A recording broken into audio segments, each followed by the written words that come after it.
Bonsoir mes amis. Msakher alaikum. Donc nous sommes le 12 novembre. Le 12 novembre. Et j'avais mis de côté un article le soir d'Algérie, le 8 novembre. Mais donc là, je l'ai retrouvé. Et comme le titre là, en grosses lettres, le Sahara occidental. Brahim Ghali, c'est le président de la République arabe sahraoui. Brahim Ghali promet des défaites amères à l'armée d'occupation marocaine. Donc, c'est le président de la République qui promet des défaites amères à l'armée marocaine d'occupation colonialiste. Mais أنا حبيت نقول له bon courage, monsieur le président, bon courage. Vous êtes une armée légale, une république, donc reconnue, c'est une république qui est reconnue par presque la communauté internationale, et donc vous avez une armée qui depuis des années, elle lutte contre le pouvoir d'occupation qui est le Maroc sur la terre de Sahara, la terre qui est occupée par le Maroc. Et je voudrais dire au président de la République que les paroles, c'est pas avec les paroles qu'on va chasser un occupant. C'est pas avec les paroles. C'est pas avec des promesses, c'est avec des faits. Comme exemple, la glorieuse armée de l'Algérie, l'ALN.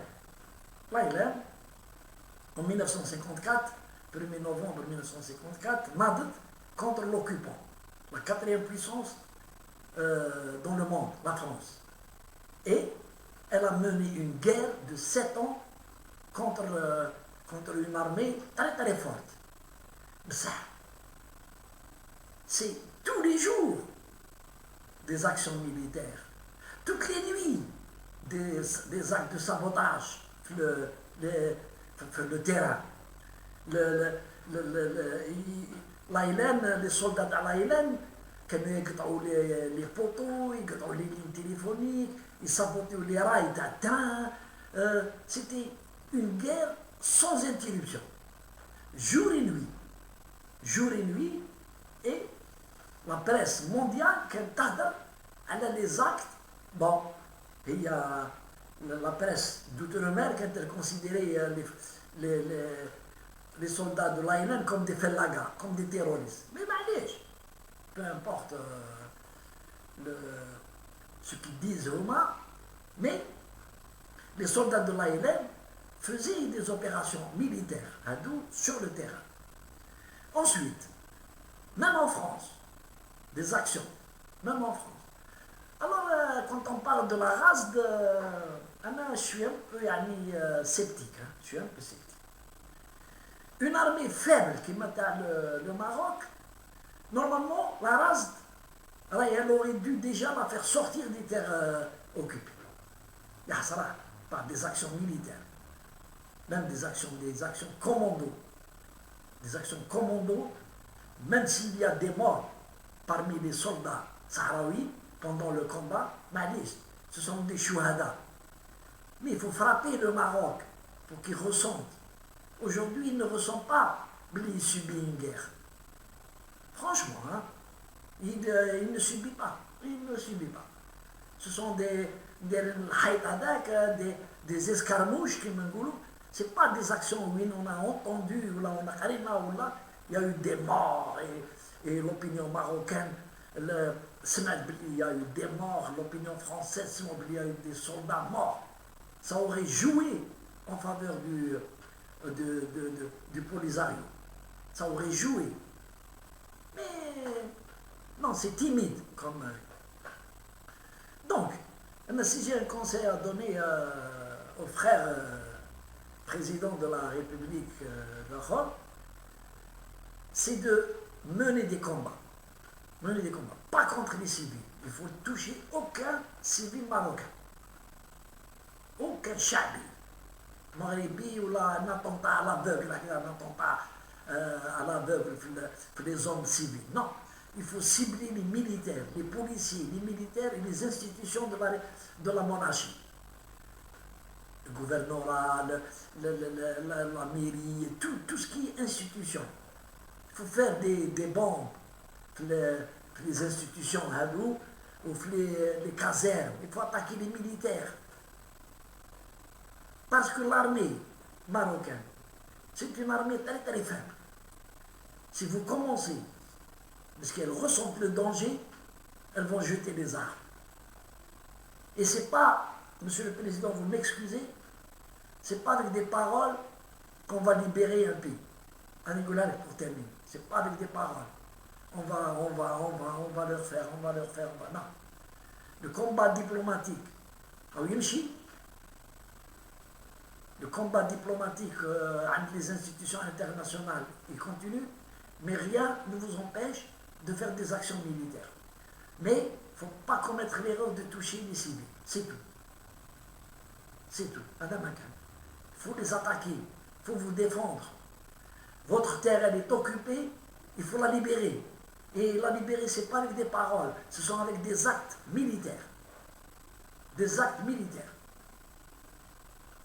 Bon. Vous avez vos stratèges militaires. Vous avez vos conseillers militaires. Mais ça, c'est une chose. Moi, je donne mon point de vue en tant que citoyen algérien qui a étudié et qui, moi je suis né en 1950 et qui a, je n'ai pas participé à la guerre de libération, mais j'ai vu les films à la guerre de libération. Il faut voir ce que les Moudjahidines faisaient à la France. Faisaient des attaques sur les convois militaires Taham quand ils passaient. Et ils tuaient les soldats. C'est ça la guerre. C'est ça la guerre. Vous êtes en guerre contre un occupant. Il ne faut pas attendre de la MINURSO, Hadik, ou de l'ONU, qu'il fasse quelque chose. Le Maroc a très bien joué son coup en s'alliant avec Israël et avec la France.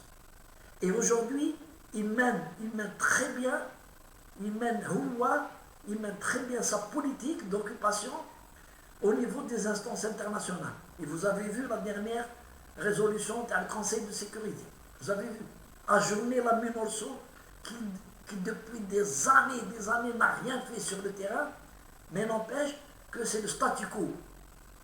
C'est le statu quo. Le Maroc fait en sorte qu'il y ait un statu quo dans la région en attendant d'autres événements qui lui sont favorables et qui plaident dans sa politique. Donc il ne faut pas attendre. Ou alors vous êtes en guerre, Allah Ibarak, faites la guerre, ou alors vous dites on se plie aux instances internationales et on fait rien. وما تزيدش تهدر هاد الهضره هادي les effets d'annonce et nous des défaites amères à l'armée d'occupation. Il ne faut plus en parler. Si vous êtes incapable de leur faire des défaites amères, ce n'est pas la peine de parler. Parce que même Chab Takoum, il va être démobilisé. L'opinion marocaine, les Marocains vont dire ce sont des rigolos, ils ne font rien du tout, ils parlent bas. Et donc, à compte l'esprit maghrébin, pour ne pas dire l'esprit arabe. Allez, salam alaikum.